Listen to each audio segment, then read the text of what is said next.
സംഗീത സംവിധായകൻ ഔസേപ്പച്ചൻ ബി.ജെ.പി. വേദിയിൽ. തൃശൂരിൽ ബി.ജെ.പി. വികസന മുന്നേറ്റ ജാഥയിലാണ് ഔസേപ്പച്ചൻ പങ്കെടുക്കുന്നത്. ബി.ജെ.പി. സംസ്ഥാന ഉപാധ്യക്ഷൻ ബി. ഗോപാലകൃഷ്ണനാണ് ജാഥ നയിക്കുന്നത്. ഔസേപ്പച്ചനോടൊപ്പം രാഷ്ട്രീയ നിരീക്ഷകൻ ഫക്രുദ്ദീൻ അലിയും വേദിയിലെത്തി. ഭാരതം നമ്മുടെ അമ്മയാണെന്നും നമ്മുടെ രാജ്യത്തിനു വേണ്ടി ഒറ്റക്കെട്ടായി പ്രവർത്തിക്കണമെന്നും ഔസേപ്പച്ചൻ പറഞ്ഞു. ഒരേ ചിന്തയിൽ വളരണം. രാജ്യത്തിന്റെ വളർച്ചയ്ക്ക് വേണ്ടി പ്രയത്നിക്കുന്ന ആളാണ് ബി. ഗോപാലകൃഷ്ണനെന്നും ഔസേപ്പച്ചൻ പ്രശംസിച്ചു.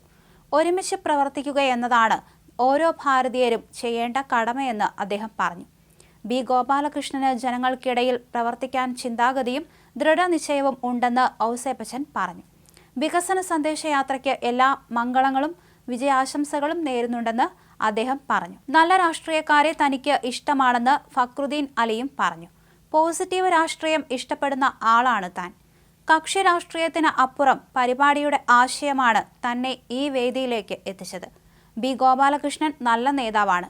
നേതൃനിരയിലേക്ക് വരാൻ യോഗ്യനാണ്. സുരേഷ് ഗോപിയുടെ പ്രവർത്തനങ്ങൾ ഇഷ്ടമാണ്. ചില സമയത്ത് പ്രതികരണങ്ങൾ കൈവിട്ടു പോകുന്നുണ്ട്.